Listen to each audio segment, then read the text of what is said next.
Hii ni story fupi ya Eto'o kwenda kidato cha 5. Unajua zamani sisi wa miaka ya 1999 tulikuwa tunasoma shule za kata. Kwa mfano shule ya msingi nasoma shule ya kata, ushazoea. Shule ni mixer, wasichana na wavulana mpo hapo. Unakuja shule ya sekondari pia ni mixer. Soma hapo wavulana wasichana, ni ushazoea mazingira hayo. Sasa Eto'o akaja akafaulu kwenda form 5, akapangwa shule ya boys. Sasa kwa bahati mbaya ile shule haijaandikwa boys, yani haijaandikwa mfano Songea boys au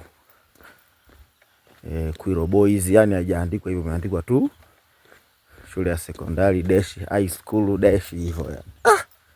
Sasa mimi mzee huyo nimejipanga na mabegi yangu huyo, naenda zangu pale. Fika pale watu washaripoti kitambo sana, mimi si unajua tena mzee wa kuvuta. Nifika kwenye ofisi ya mwalimu wa zamu, nasubiri sasa waje wanipokee na nini. Kabungwa kengele ile ya break. Zilitoka raia nyingi.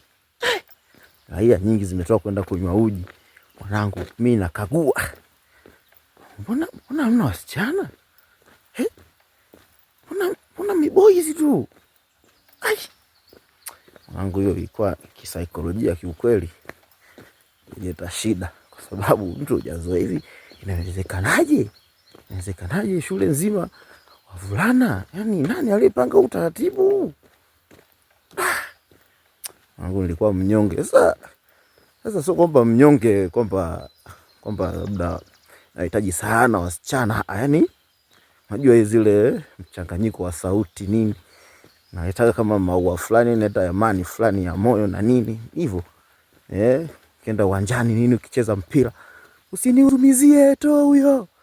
Zile unajua sasa mwanangu nakuta wa boys wote. Sasa mimi naanza kufikiria mwanangu, mimi enzizo mimi winga namba 7 mzee. Winga ya kupanda na kushuka hiyo. Mwaga maji vibaya. Najua kuna watu watabisha, haina shida. Sasa mwanangu piga hesabu, mimi uwanjani pale nikionyesha vitu vyangu naye atashangilia. Basi usiku nini fresh. Siku ikaenda nini, wakanipokea pale.